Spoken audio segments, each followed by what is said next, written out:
Morning everyone. तो फिर last class में हमने कैलेंडर चैप्टर कंटिन्यू कर रहे थे, तो उसी को कंटिन्यू करते हैं आगे भी। कैलेंडर में जो हमारा नेक्स्ट टाइप आता है वो होता है रेफरेंस कैलेंडर। रेफरेंस कैलेंडर क्या है हमारे पास? रेफरेंस कैलेंडर में आपको एक कुछ डेट देगा, किसी भी टाइम कोई पीरियड देगा, मतलब मेरे को date with month and with year, और बोलेगा कि इस दिन पे कोई पर्टिकुलर डे था, ठीक है, रैंडमली। फिर उसी के कंपैरिजन में आपसे कोई और डे पूछेगा कि इस डेट को कौन सा डे पड़ता है। जैसे फर्स्ट क्वेश्चन है मेरे पास, मैंने डाला है कि when it was Saturday on 5th of Jan 2013, what day would it be on 5th of Jan 2021। कि 5 जनवरी 2013 को शनिवार था भाई, और वो कहते हैं कि 5 जनवरी 2021 को क्या होगा ना। तो कभी भी ऐसा क्वेश्चन हो ना, तो और डेज कैसे फाइंड करते हैं, समझे इस बात को। जब भी क्या डेज एंड मंथ्स सेम हो, सिर्फ ईयर अलग हो। यहाँ पे हमारे 3 केस बनते हैं, एक केस ये, 2 केस हम और आगे डिस्कस करेंगे। एक में क्या होगा कि सिर्फ ईयर डिफरेंट होगा, एक में डेट डिफरेंट हो सकती है, एक में सब कुछ ही डिफरेंट होगा। तो जैसे इस क्वेश्चन की बात करूँ मैं, तो उसमें सिर्फ मेरे को ईयर डिफरेंट दिए, डेट दोनों ही केसेस में सेम है। तो इस केस में हम क्या करते हैं, पहले काउंट करते हैं इनका डिफरेंस ईयर्स का, है ना। तो और डेज फाइंड करने का फॉर्मूला है हमारा difference between years. Difference between years जैसे 2021 और 13 के बीच का डिफरेंस, प्लस काउंट करते हैं number of leap years between them, ठीक है। तो यहाँ अगर मैं काउंट करूँ 21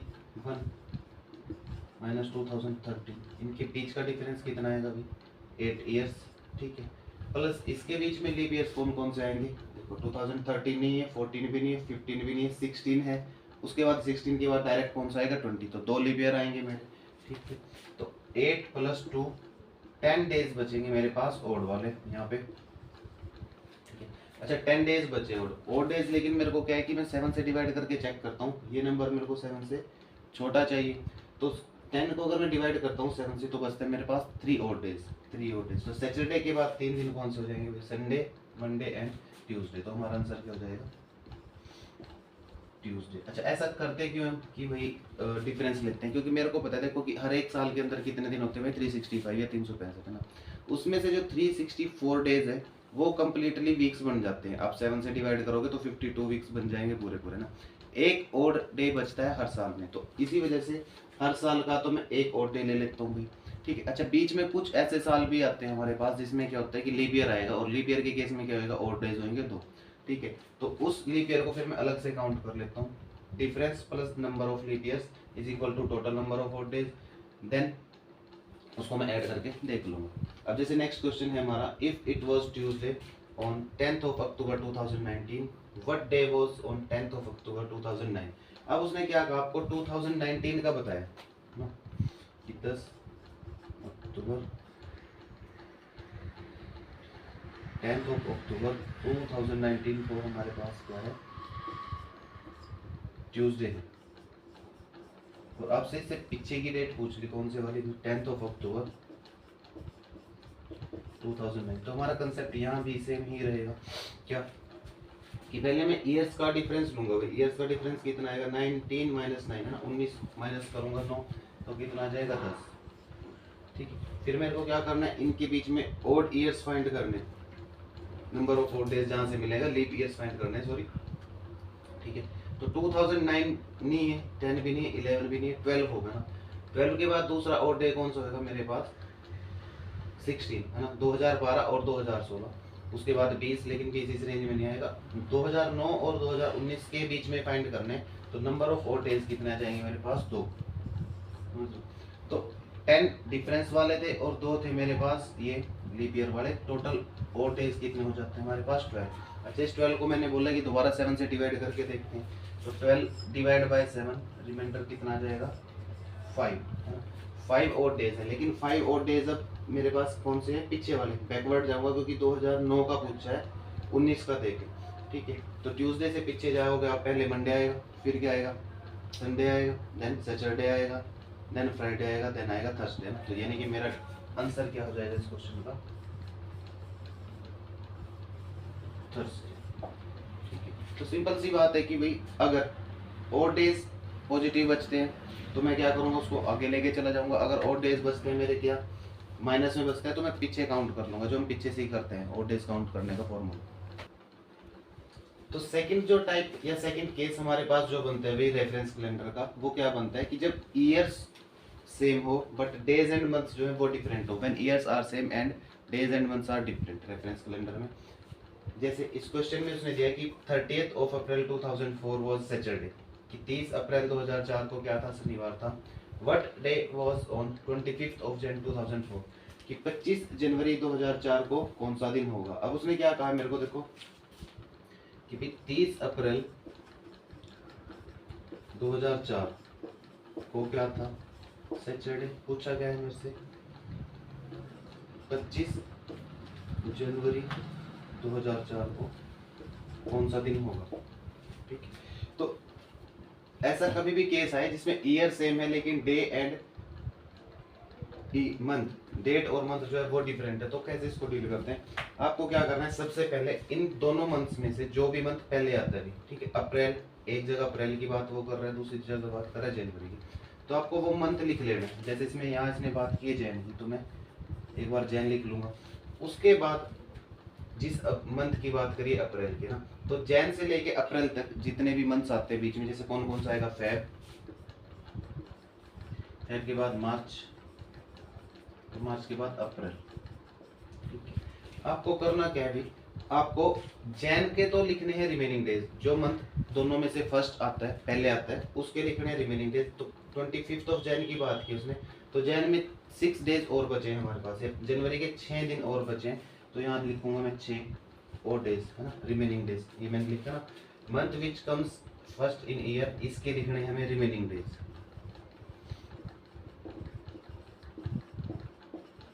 ठीक है। ये मेरा एक तरीके से फॉर्मूला बोल सकते हैं इसको कि भाई मंथ, पहले वो वाला मंथ जो दोनों में फर्स्ट आता है और उसके रिमेनिंग डेज, है ना, जैन, जैन था तो जैन के मैंने लिखे रिमेनिंग डेज 6। इसके बाद जो जो भी मंथ आया बीच में, फेब आया, मार्च आया, वो दोनों मैंने लिख लिए, फेब और मार्च।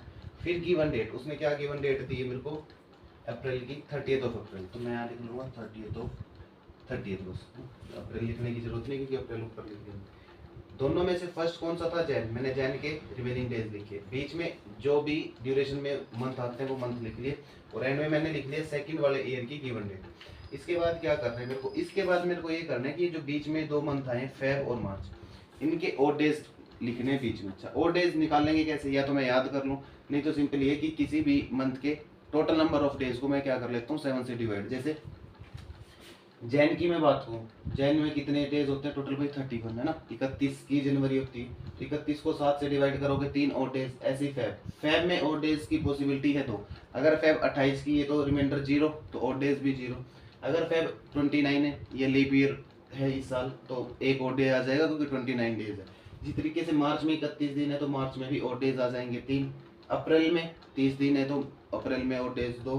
मई में 31 तो 3 एंड सो ऑन। आप 7 से डिवाइड करके देख सकते हो कि सारों के मैंने लीप ईयर आपके सामने लिख दी, ठीक है। तो जब मैं फेब की बात करूंगा तो फेब, जैसे देखो फेब किस साल की बात कर रहे हैं, 2004 की ना, 2004 में जो है फेब कौन सी रही होगी, ईयर कैसा है, लीप ईयर के non leap year, leap year ना, तो यानी कि इस साल फेब हमारी रहेगी 29 दिन की है, 29 दिन रहेंगे इस महीने में। अच्छा 29 रहेंगे तो मैं और डे कितना लूंगा, 1, ठीक है। अच्छा मार्च में हमारे पास हमेशा ही 31 दिन होते हैं, तो 31 के केस में मेरा जो और डेज है वो कितने आ जाएंगे, 3। तो सिंपल सी इतनी बात है, जिस मंथ के जितने और डे वो बीच में लिख लूंगा। तो अब मैं इनको सारों को काउंट कर लेता हूँ, कितना हो गया देखो, 6 + 1 7, 7 + 3 10, 10 + 30 40, यानी कि टोटल नंबर ऑफ डेज आया मेरे पास 40।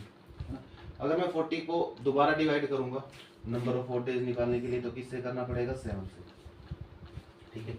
तो जब 40 को 7 से डिवाइड करते हैं तो हमारे पास रिमाइंडर कितना बचता है, 5, ठीक है, 5। अब देखो जरा, उसने मेरे को डेट दी क्या थी, मतलब कौन सी डेट दी थी पहले, 30 अप्रैल 2004, इस दिन क्या था, सैटरडे। अप्रैल का डे दिए और पूछा कब का है मेरे को, जैन का, यानी कि मेरे को पीछे जाना है रेफरेंस कैलेंडर में, ठीक है, और डेज को पीछे लेके जाना है। तो मेरे को दिन दिया था उसने क्या, सैटरडे, सैटरडे से 5 दिन पीछे जाना है। पहले आप जाओगे तो क्या आएगा, फ्राइडे, फ्राइडे से पहले थर्सडे, थर्सडे से पहले वेडनेसडे, वेडनेसडे से पहले ट्यूसडे, और ट्यूसडे से पहले आपका मंडे, यानी कि आपका आंसर क्या हो जाएगा, मंडे। ये करेक्ट आंसर होगा हमारा, ठीक है। और डेज कैसे काउंट करते हैं मैंने बता दिया। पहले क्या लिखना है, दोनों ही जो गिवन मंथ्स है उसमें से जो पहले पे आएगा, जो दोनों में से पहले आएगा वो उसके क्या रिमेनिंग डेज है ना, जैसे जैन आया था तो जैन के रिमेनिंग डेज, उसके बाद बीच में जितने भी मंथ आते हैं उनके और डेज, और जो सेकंड वाला मंथ है उसकी जो डेट है गिवन वो, ठीक है, उसके बाद और डेज काउंट करने हैं ऐसे, और टोटल करके मैं 7 से डिवाइड कर दूंगा। उससे पहले उसके बाद वही करना है जो हम पहले से करते आ रहे हैं।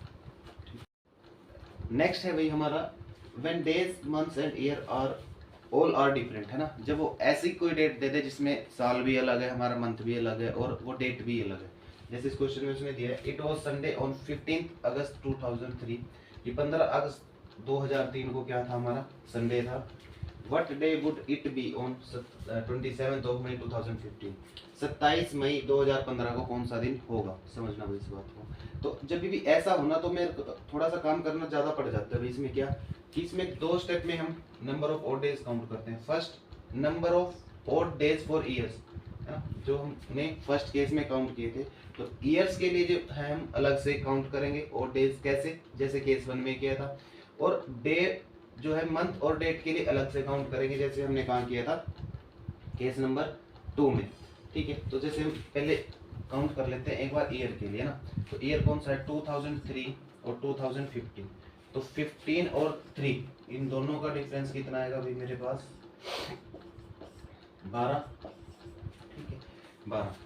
लेकिन ये तो ईयर का डिफरेंस है, इनमें मैं क्या देखता हूँ लीप ईयर्स भी कौन कौन से आए हैं, तो सबसे पहले 2004 आएगा, फिर 2008 और 2012, यानी कि 3 और डे और आ जाएंगे। अगर मैं साल की बात करूं तो साल में मेरे को टोटल और डेज मिले हैं 15, ठीक है। फिर केस 2 में मैंने क्या बताया था कि हम क्या करते हैं, अच्छे प्लस 15 है, ऐसे भी याद रखना भी। फिर हमारे पास दूसरा क्या था कि मंथ और डेट के लिए कैसे काउंट करते हैं। मंथ मेरे पास कौन सा 15 ऑफ अगस्त है और 27 ऑफ मई है।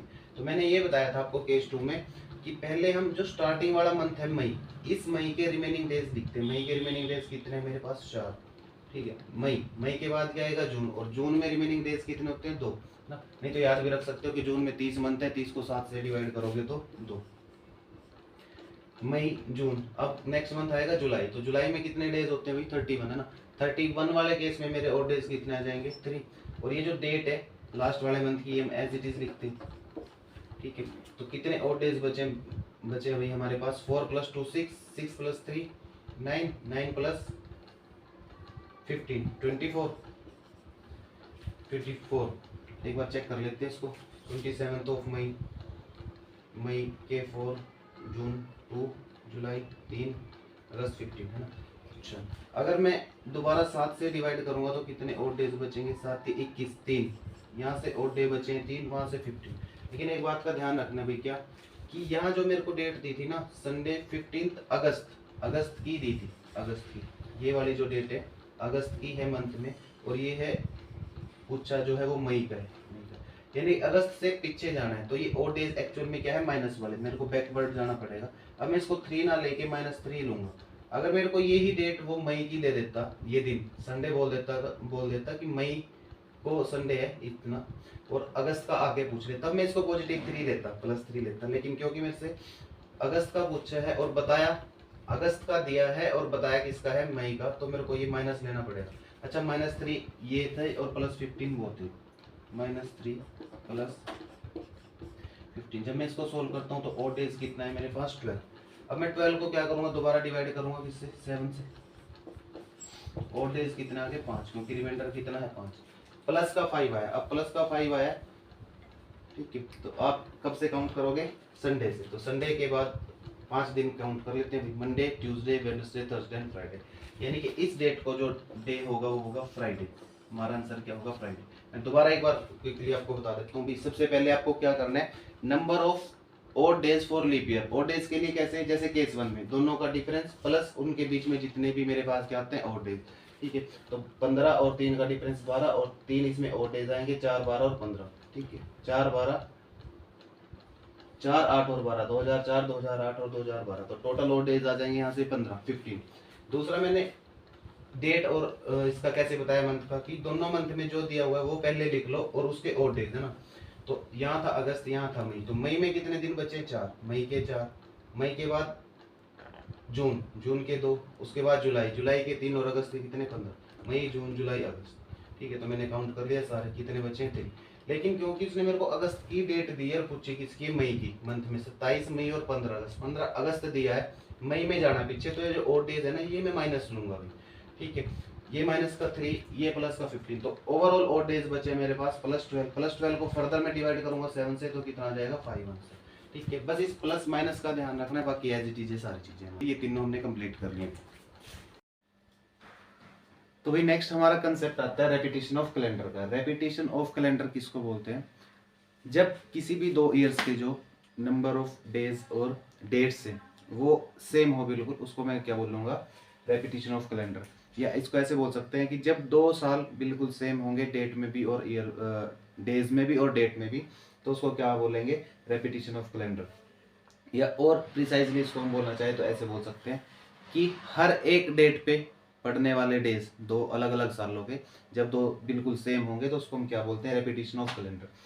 रेपिटेशन ऑफ कैलेंडर में भी हमारे पास 3 केस बन सकते हैं। एक ऐसा साल, abnormal year just after leap year. ठीक है, कोई ऐसा साल जो एकदम बाद आया हो किसके, नॉर्मल ईयर के, जैसे मैं लीप ईयर के, जैसे मैं बात करूं 2021, तो 2021 क्या है, 2020 के बाद आया है। 2020 हमारा एक लीप ईयर। ठीक है, जस्ट आफ्टर लीप ईयर कोई ऐसा आए। दूसरा, एक नॉर्मल ईयर जो लीप ईयर के बाद ना आया हो, अदर देन दिस। ठीक है, थर्ड, खुद में कोई लीप ईयर कब रिपीट होगा, तो 3 केस बन सकते हैं। First, a normal year just after leap year repeat itself in 6 years. कोई भी ऐसा साल जो एकदम से लीप ईयर के बाद आया भी, जैसे मैं बात करूं 2021 के ना, तो 2021 या 2021 किसके बाद आया, 2020 के ना। 2020 या 2020 क्या है, हमारा एक लीप ईयर है। तो ऐसा कोई भी साल जो एकदम लीप ईयर के बाद है वो खुद को कब रिपीट कर लेता है, 6 साल के बाद, भी याद रखना है। तो 2021 विल रिपीट इन 2027। ठीक है, ये मैं एक और एग्जांपल लूं, जैसे 2025 है, तो अभी जो हमारा साल चल रहा है 2024 है, 2024। इसके बाद जो साल आएगा वो 2025 आएगा या 2025 आएगा। 2025 जो है वो एकदम लीप ईयर के बाद आया, 2024 के बाद। तो कोई भी ऐसा साल, हमने अभी बात की है कि जो लीप ईयर के बाद आता है वो खुद को रिपीट करता है कितने साल के बाद भी, 6 साल के बाद। यानी कि ये अब 2025 जो है खुद को रिपीट कब करेगा, 2031 के अंदर। ठीक है, सिंपल सी बात ये याद रखनी कि आप ईयर चेक करोगे, अगर ये लीप ईयर के बाद वाला साल है तो ये खुद को 6 साल के बाद रिपीट कर लेगा। मैं इसमें 6 ऐड कर लूंगा। नेक्स्ट हमारा क्या आता है, other normal year will repeat itself after 11 years, है ना। तो भाई जरूरी थोड़ी है सारा के सारे साल ही मेरे पास क्या हो जो लीप ईयर के बाद आए। जैसे 21 तो था, मैं बात करूँ 2022 लीप ईयर के बाद नहीं आया ना, क्योंकि 2021 आया है उससे पहले, और 2021 क्या है हमारे पास, एक लीप ईयर नहीं है, नॉर्मल ईयर।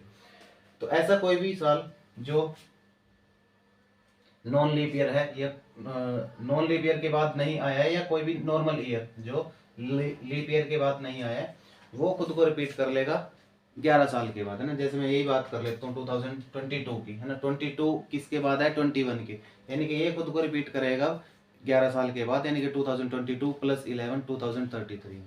ये जैसे हमने 2 एग्जांपल लिखे हैं कि 2018 विल रिपीट इन 2018 आया किसके बाद, 17 के। तो 17 के बाद आया, 17 एक लीप ईयर नहीं है भैया ना। तो इस वजह से मैं क्या करूंगा, 18 में 11 ईयर्स ऐड कर दूंगा, या ये खुद को कितने साल के बाद रिपीट कर लेगा, 11 साल के बाद। तो 2018 + 11 2019 या 2019 या 2019, इतने में क्या होगा, रिपीट कर लेगा खुद को। ऐसे में बात करूँ 2014 की, तो 2014 ये किसके बाद आया एग्जैक्ट, 2013 के बाद, है ना। 2013 लेकिन लीप ईयर नहीं है भाई, नॉर्मल ईयर है। तो इस केस में ये खुद को क्या करेगा, रिपीट कर लेगा 11 साल में। ठीक है, तो 2014 + 11 यानी कि ये खुद को रिपीट कर लेगा भाई 2025 के अंदर, 2025 में। ठीक है, थर्ड हमारा केस आता है लीप ईयर ना। ये तो हो गया क्या भाई, दोनों नॉर्मल ईयर की बात की है हमने, क्या कि नॉर्मल ईयर अगर एक लीप ईयर के बाद आए, या लीप ईयर उससे पहले, या ऐसे बोल सकते हो कि नॉर्मल ईयर से पहले लीप ईयर हो, या नॉर्मल ईयर से पहले भी नॉर्मल ईयर ही हो। अगर लीप ईयर है तो मैं 6 साल के बाद रिपीट कर दूंगा उसको, और अगर नॉर्मल ईयर से पहले दूसरा भी नॉर्मल ईयर ही है तो वो खुद को रिपीट कर लेगा 11 साल के बाद। थर्ड हमारा आता है लीप ईयर, कि वो लीप ईयर ही है अगर, है ना, वो खुद से लीप ईयर कब को रिपीट करेगा। जैसे मैं बात करूँ 2024 की, 2020 की, 2016 की, 2028 की, कि ये जो लीप ईयर्स हैं ये खुद को कितने साल के बाद क्या करेंगे भाई, रिपीट करेंगे। तो कोई भी ऐसा ईयर जो खुद में लीप ईयर है वो अपने आप को रिपीट करता है कितने साल के बाद, 28 साल के बाद या 28 ईयर्स। तो मैं इसमें क्या करूंगा, 24 में ऐड करूंगा, 28 ऐड करूंगा, तो ये खुद से रिपीट करेगा 2052 में। क्लियर है। या जैसे मैं बात करूं 2020 की, ठीक है, तो 2020 ये मैंने किया क्या भाई, 24 में 28 ऐड किए। मैं बात करूं 2020 की, तो 2020 अपने आप को कितने साल के बाद रिपीट करेगा भाई, 28 ईयर्स के बाद या 28 साल के बाद। तो 2020 प्लस 28 ये कितना हो जाएगा हमारा 2048 या 2048। 2048 में जो है ये लीप ईयर हमारा खुद को क्या कर लेगा, रिपीट। तो रेपिटेशन ऑफ कैलेंडर में 3 केस बनते हैं। एक, कोई ऐसा साल जो लीप ईयर के बाद आया हो वो 6 साल में, ऐसा साल जो लीप ईयर के बाद ना आया हो, ठीक है, उससे पहले कोई दूसरा साल है वो 11 साल में, और लीप ईयर खुद को कितने टाइम पे रिपीट कर लेगा भाई, 28 साल में। ठीक है, ये है हमारा रिपीटिशन ऑफ कैलेंडर। अच्छा, एक और इम्पोर्टेंट चीज भाई याद रखनी है क्या, कि किसी भी नॉर्मल ईयर और किसी भी लीप ईयर का कैलेंडर कभी भी सेम नहीं हो सकता, या वो रिपीट नहीं कर सकते, है ना। क्यों? क्योंकि लीप ईयर में क्या होगा, हमारे पास 29 डे आएंगे फेब में, और फिर वो सारे कैलेंडर को क्या कर देंगे, एक तरीके से मिसबैलेंस कर देगा।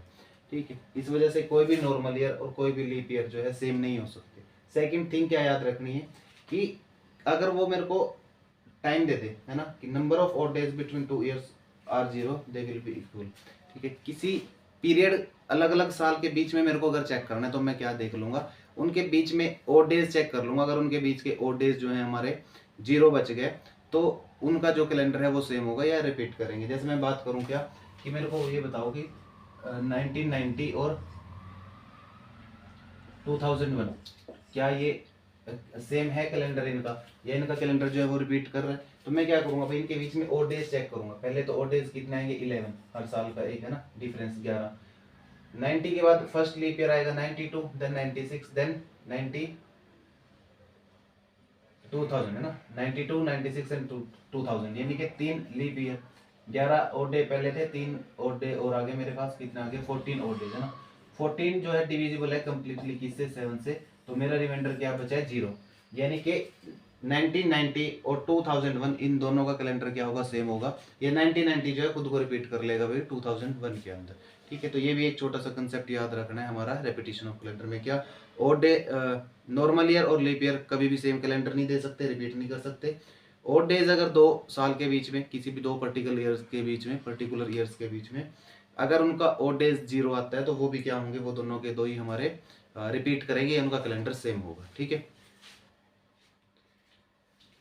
तो कुछ इंपॉर्टेंट पॉइंट्स हैं हमारे भी कैलेंडर चैप्टर के रिगार्डिंग, उनको भी डिस्कस कर लेते हैं आगे।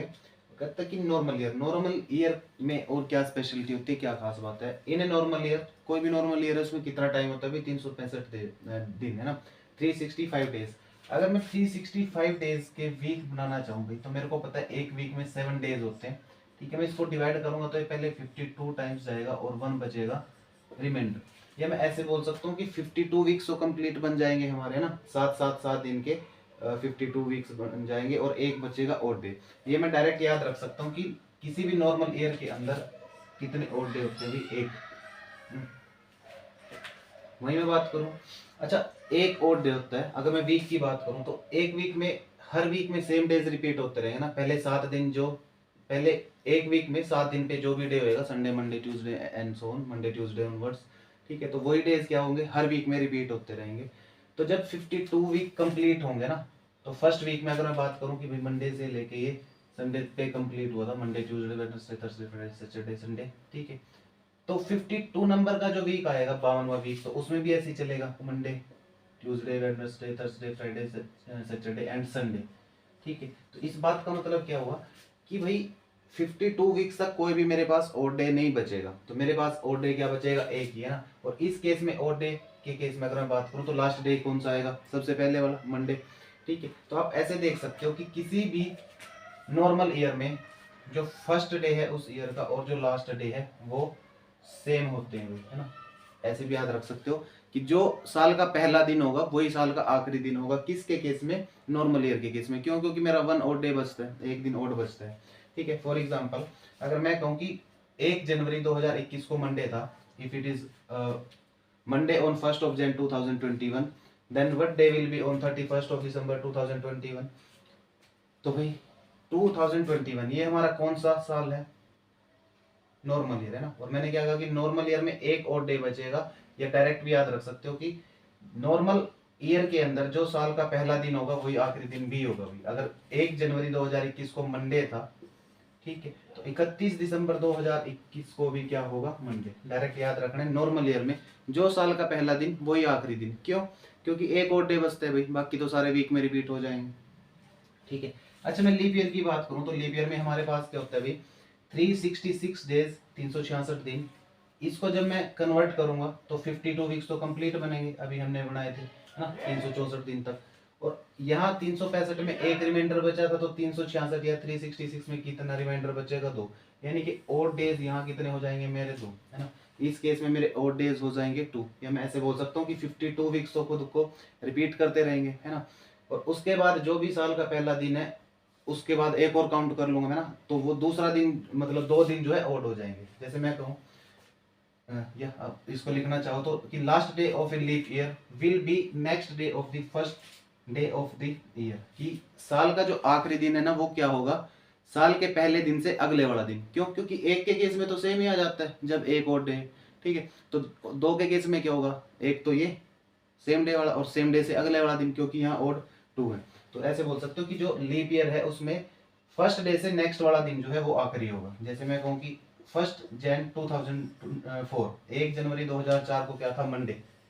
1 जनवरी 2004 को मंडे था, तो 31 दिसंबर 2004 को क्या होगा भाई, मेरे को पता है कि 2004 क्या है, एक लीप ईयर। और लीप ईयर के केस में कितने और डेज बचते हैं मेरे पास, 2। तो 2 मैं मंडे से 2 आगे चलूंगा तो क्या हो जाएगा, ट्यूसडे नहीं होगा भाई, हाँ मंडे तो कंप्लीट ही हो जाएगा, मंडे वाला वीक तो ना। तो फर्स्ट अगर और डे बचता तो सेम हो जाना था, लेकिन 2 और डे बचे तो मंडे से नेक्स्ट वाला दिन, यानी कि मेरा आंसर क्या हो जाएगा, ट्यूसडे। तो ये कंसेप्ट है मेरा फर्स्ट डे और लास्ट डे वाला। नॉर्मल ईयर में जो साल का पहला दिन वही आखिरी दिन, लेकिन लीप ईयर के केस में जो साल का पहला दिन आखिरी दिन उससे अगले वाला, ऐसे याद रखना है आपने। तो भी नेक्स्ट एक और कंसेप्ट आता है हमारे पास कि number of odd days in different centuries. इसका यूज कहाँ होगा हम आगे देखेंगे चल के, लेकिन ये बहुत इंपॉर्टेंट चीज है। जैसे मैं कहूँ कि मेरे को फर्स्ट सेंचुरी में, फर्स्ट सेंचुरी मतलब जब से ये दुनिया चली थी, है ना, तो सबसे पहला दिन आया होगा, फिर दूसरा दिन, फिर तीसरा, ऐसे पहला मंथ दूसरा तीसरा, पहला साल दूसरा तीसरा, इस तरीके से। और ऐसे डेज भी चले होंगे कि Monday Tuesday Wednesday and so on, ठीक है। कि मैं कहूँ फर्स्ट सेंचुरी में मेरे को नंबर ऑफ ओड डेज बताओ काउंट करके कितने हैं, ठीक है। अच्छा फर्स्ट सेंचुरी में मैंने बताया कि हर एक साल में क्या होता है, एक लीप ईयर, सॉरी एक ओड डे ना, हर एक साल में एक ओड डे बचता है हमारे पास। क्यों? 365 को 7 से डिवाइड करके देखते हैं तो 1 रिमाइंडर बचता है, ठीक है। तो 100 साल, है ना, तो 100 साल में ओड डेज कितने हो जाएंगे भाई, 100, 100। और इस 100 साल में हमने सबसे फर्स्ट पार्ट में देखा था कैलेंडर चैप्टर के कि लीप ईयर कितने आ जाएंगे, 24, क्योंकि हर एक लीप ईयर 4 साल के बाद खुद को रिपीट करता है। तो 100 ओड डेज तो आ जाएंगे हमारे, जो हर साल में एक एक बचता है उसके अकॉर्डिंग। और 24 और डेज क्या आ जाएंगे हमारे पास, लीप ईयर वाले, है ना, क्योंकि लीप ईयर भी क्या है एक तरीके से और डेज, क्योंकि ये किसी साल में 2 बार आया होगा ना। जैसे सपोज करो सबसे पहले चौथे साल में 8वें में, वहाँ 366 दिन होंगे, तो वहाँ एक लीप ईयर है। उसका जो नॉर्मल ईयर वाला 365 दिन के अकॉर्डिंग जो और डे था वो तो यहाँ 100 में काउंट हो गया, लेकिन उस साल में जब 29 फेब आई होगी तो वो मिस हो जाता है हमारे से, इस वजह से हम अलग से और डे काउंट कर लेते हैं। यानी कि 100 नॉर्मल वाले और 24 जो है हमारे लीप ईयर वाले। तो total number of odd days कितने बने मेरे पास, 100 प्लस 24, 124। अगर मैं फर्दर 124 को डिवाइड करके देखूंगा किससे, 7 से, तो हमारे पास क्या आंसर आएगा भाई, 7 से 1 टाइम्स, ठीक है। देन बचेगा रिमाइंडर 5, देन 454, 7 7 सा 49, यानी कि नंबर ऑफ ओड डेज आएंगे फर्स्ट सेंचुरी में टोटल 5, ठीक है। इसी तरीके से जब मैं सेकंड सेंचुरी में जाऊंगा तो second century, sorry first 2 century में, या पहले 2 साल, 200 साल तक, है ना, तो पहले 200 साल तक हर एक साल में मेरे को एक एक एक और डे मिलेगा। और 200 साल में या फर्स्ट 2 सेंचुरीज के अंदर मेरे को 48 क्या मिलेंगे, लीप ईयर्स, यानी कि 200 तो हर एक साल साल के हिसाब से, और 48 जो है मेरे लीप ईयर के हिसाब से। तो टोटल कितना बन जाएगा, 200 प्लस 48, 248 और डेज। इस 248 को मैं दोबारा डिवाइड करके देखूंगा किससे, 7 से, तो मेरा क्या आएगा, 7 से पहले 3 टाइम्स 21, फिर 3 और 8 38, 7 से फिर जाएगा 5 टाइम्स 35। यहाँ से मेरे को और डेज कितने मिलेंगे, 3 जब मैं इसको 7 से डिवाइड करूंगा। ऐसे ही अगर हम फर्स्ट 300 ईयर्स में चले या फर्स्ट 3 सेंचुरीज में चले तो 300 दिन तो मेरे पास हर एक साल के हिसाब से बच जाएगा भाई। ठीक है, 72 डेज क्या बचेंगे, क्योंकि टोटल लीप ईयर्स पहले 300 साल में मेरे पास कितने होते, 72, है ना। तो 300 साल के हिसाब से 300 और डेज प्लस 72 जो है लीप ईयर के हिसाब से, यानी कि 372 जो है टोटल क्या बचेंगे हमारे पास यहाँ पे और डेज। तो इसको अगर मैं डिवाइड करूंगा 7 से तो पहले जाएगा 5 टाइम्स, है ना। तो 35 डिफरेंस बचेगा 2 और 22, देन जाएगा 3 टाइम्स 21, यानी कि यहाँ से रिमाइंडर मेरे को क्या मिलेगा 1। रिमाइंडर लेना है मेरे को, रिमाइंडर लिख रहा हूँ मैं सारे इस तरीके से। ठीक है, अच्छा फिर मैं पहले 400 साल में जाऊँ या फर्स्ट 4 सेंचुरीज में जाऊँ तो पहले 400 साल, पहले 400 साल में 400 दिन तो आएंगे ओड वाले, है ना, एक एक एक एक के हिसाब से। और ये 97 ईयर्स कौन से हैं, जो फर्स्ट 400 सेंचुरीज में लीप ईयर्स होंगे। तो हर साल के हिसाब से 400 दिन, और 97 ईयर्स जो हैं लीप ईयर्स वाले हैं, जो हमने फर्स्ट वीडियो में चेक भी किया था। तो टोटल और डेज कितने बच जाएंगे 497, डिवाइड करूंगा 7 से, तो यहाँ से पहले 7 से 7 टाइम्स 41, फिर 7 1 से 1 टाइम्स, तो रिमाइंडर कितने बचेगा 0। यानी कि इस 4th सेंचुरी के एंड में आके मेरा रिमाइंडर जो बचा है और डेज बचे हैं वो है 0। और ये जो कैलेंडर है फिर ऐसे ही सेंचुरीज के हिसाब से अगर मैं बात करूं, खुद को रिपीट करने लगता है कि ये फर्स्ट सेंचुरी थी, सेकंड थी, थर्ड थी, फोर्थ थी, फोर्थ तक। तो मेरे को याद रखना है डायरेक्ट कि फर्स्ट सेंचुरी में सिर्फ 5 ओड डेज थे मेरे पास, थर्ड सेकंड सेंचुरी में, ये पहले ऐसे याद रखो कि पहले साल में, है ना, पहले साल में कितना था 5 ओड डे, पहले 2 साल में कितने थे 3 ओड डे, फिर 3 साल में मेरे पास कितना था 1 ओड डे, और 4th ईयर में मेरे पास क्या है 0 ओड डे। ठीक है, तो इस की हेल्प से मैं क्या करूंगा, किसी भी सेंचुरी को या किसी भी ईयर्स को ब्रेक कर लूंगा। ये पैटर्न है क्योंकि सेम चलेगा। इसके बाद ये 100 साल, ये इसको बोल सकते हैं कि फर्स्ट सेंचुरी थी, ये सेकंड थी, ये थर्ड थी, ये फोर्थ थी। ठीक है, यहाँ क्योंकि मैंने टोटल ले लिया तो मैं टोटल के हिसाब से लिख रहा हूँ। ठीक है, इसको मिटा भी सकते हो आप, इससे कोई फर्क नहीं पड़ेगा। ठीक है, तो इसके बाद जब सेकंड फर्स्ट 500 ईयर्स आएंगे तो ओड डेज कितने आ जाएंगे 5। ठीक है, फिर फर्स्ट 600 लूंगा तो 3 ओड डेज, फिर फर्स्ट 700 ईयर लूंगा तो 1 ओड डे, फिर 800 ईयर लूंगा तो 0। और ये जो है मेरा साइकिल चलता रहेगा, कौन सा भी 5310 वाला 5310। ठीक है, तो भाई अच्छा जैसे हमारी सेंचुरी चली होगी, अगर मैं आपसे बात करूं तो क्या रहा होगा, सबसे फर्स्ट डे ना, जब से दुनिया ये चली है, कैलेंडर चला है, तो पहला दिन, सबसे पहला दिन हमने कहाँ से स्टार्ट किया है, मंडे से ना। तो हमने मंडे से किया है, ना कि संडे से। एक बात ये याद रखनी है, पहला दिन मंडे रहा होगा, second day Tuesday, then Wednesday, Thursday, Friday, Saturday and Sunday. इस तरीके से हमारा कैलेंडर जो है रिपीट होना शुरू हुआ है। ठीक है, अगर मैं यही पूछ लूँ तुम्हारे से, ये क्वेश्चन है मेरा कि which was the 24th day of A calendar, कि कैलेंडर का 24वां दिन कौन सा था। इस बात का मतलब सिर्फ इतना सा है कि जब से कैलेंडर शुरू हुआ है तो उसमें सबसे पहले 24वें नंबर पे कौन सा दिन आया था अभी, है ना। तो जिस दिन 24 तारीख आई होगी सबसे पहले स्टार्टिंग में, उस दिन क्या डे था। तो हमारा सेम ही फंडा है भाई, क्या इस 24th को मैं चेक करूंगा किससे, 7 से। यहाँ मैं ओड डेज देखूंगा तो कितने बचेंगे, 7 से 3 टाइम्स जाएगा 21, 21 माइनस करूंगा 24 में से तो 3 ओड डेज, है ना, 3 ओड डेज। 3 ओड डेज का मतलब क्या है अभी कि फर्स्ट अगर 1 ओड डे होता तो मंडे, 2 ओड डे होते तो ट्यूसडे, एंड 3 ओड डे है तो मेरे पास वेडनेसडे। यानी कि जो 24th डे था वो था हमारा वेडनेसडे। नेक्स्ट एक और क्वेश्चन लेते हैं इसी तरीके का। वो कहते हैं कि which was the 64th day of calendar, है ना। तो इस कैलेंडर का 64th डे कौन सा था अभी, तो सेम 64 को मैं डिवाइड करूंगा किससे, 7 से, जाएगा कितनी बार 9 टाइम्स। लेकिन ये भी मेरा रिमाइंडर था, यहाँ भी रिमाइंडर ही चेक करते हैं, रिमाइंडर कितना आएगा 1। तो 1 रिमाइंडर यानी कि कहाँ से स्टार्ट करूंगा मैं, मंडे से। तो 64th डे भी जो था किसी भी इस कैलेंडर का जो हम यूज करते हैं वो क्या था, मंडे। ऐसे याद रख सकते हो क्योंकि एक और डे आएगा। ठीक है, तो ये अगर आपसे डायरेक्ट भी पूछ ले कि इतने नंबर पे कौन सा डे था सबसे पहले, तो आप ऐसे फाइंड कर सकते हो कि डिवाइड कर लोगे 7 से, जो भी नंबर ऑफ 4 डेज आएगा उतनी हम काउंटिंग कर लेंगे। ठीक है, अच्छा अगर मेरे को कोई भी स्टैंडर्ड डेट दे दे वो, और मेरे को ऐसे पूछ ले कि मेरे को ये बताओ भाई कि उस दिन उस डेट को क्या दिन था, है ना, कि ये मैं स्टैंडर्ड इसको फॉर्म में लिख सकता हूँ कि standard method for any date. तो मेरे को क्या करना है भाई, सबसे पहले जितने ईयर कंप्लीट हो चुके हैं उस डेट में, कंप्लीट है ना, कंप्लीटेड याद रखना है, कंप्लीटेड, उसके मैं ओ डेज फाउंड करूंगा। और जो अलग पार्ट है उस साल का, रिमेनिंग पार्ट है या जो कंटिन्यूशन में, उसके लिए अलग से काउंट करूंगा। जैसे मैं फर्स्ट क्वेश्चन आपको दूं कि find which day was on 3rd of April 2010। 3 अप्रैल 2010 को कौन सा दिन था? तो सबसे पहले मैं ये देखूंगा कि साल पूरे हो कितने गए हैं, 2009 है ना, इतने साल पूरे हो चुके हैं भाई, ठीक है। और 2010 का कितना पीरियड हो चुका है, 3 अप्रैल तक, अप टू 3 अप्रैल। तो मैं पहले इस 2009 के लिए अलग से फाइंड कर लेता हूँ ना। इसको भी मैं 100 के मल्टीपल में ब्रेक करने की कोशिश करता हूँ कि ऐसे 2000 प्लस 9, ठीक है। और अभी मैंने पीछे आपको पढ़ाया कि 400 के सर्कल पे ना, जो सेंचुरी ईयर है, 400 के सर्कल पे मेरे को क्या देगा, जीरो रिमाइंडर देगा। तो अगर मैं 400 इंटू 5 कर दूंगा, 400वें साल पे रिमाइंडर जीरो, तो गुणा 5 भी कर दूंगा, उससे फर्क नहीं पड़ेगा भी। और प्लस 9, यानी कि यहाँ से तो मेरे को रिमाइंडर जीरो ही मिलना है 2000 ईयर्स से। अब क्या बचा मेरे पास, 9 ईयर्स, है ना।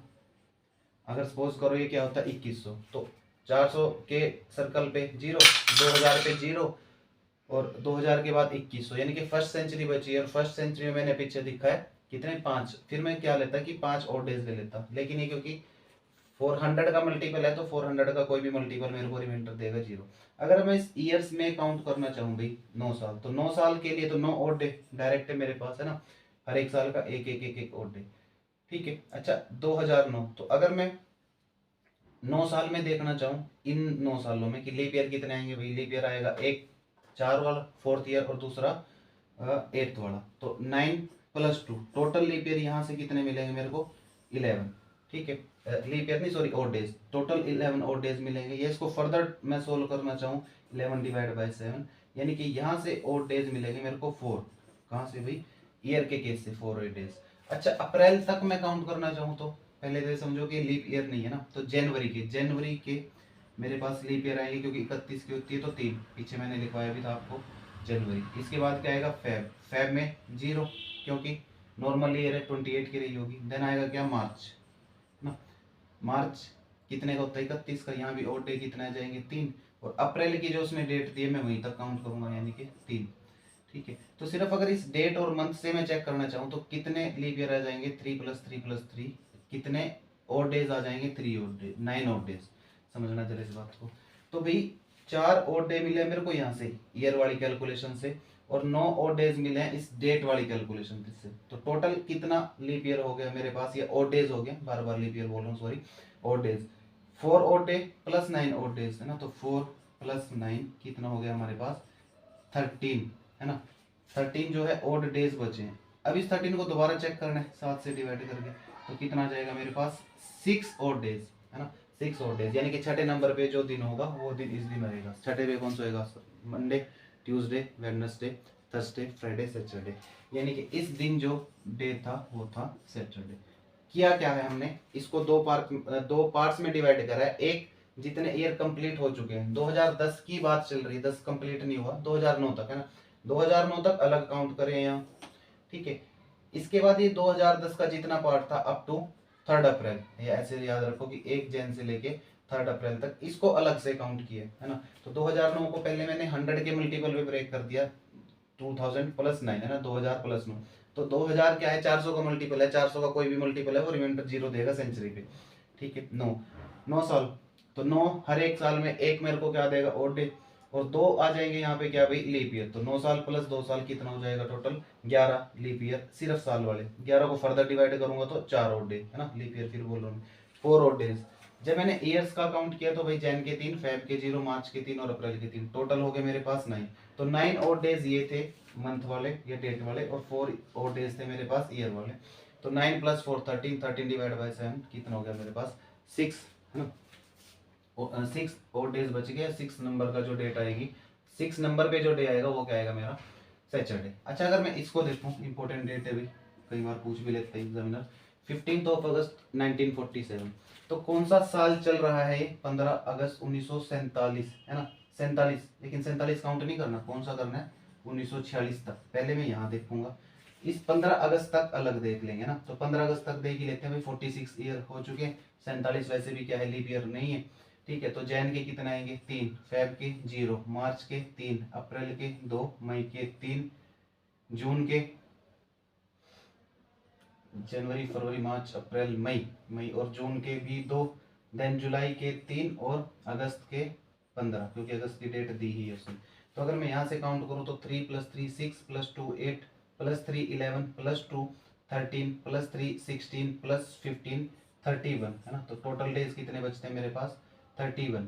ठीक है, जैन के 3, फेब 0, मार्च 3, अप्रैल 2, मई 3, जून 2, जुलाई 3, अगस्त 15, क्योंकि अगस्त तो उसने डेट ही दे दी थी।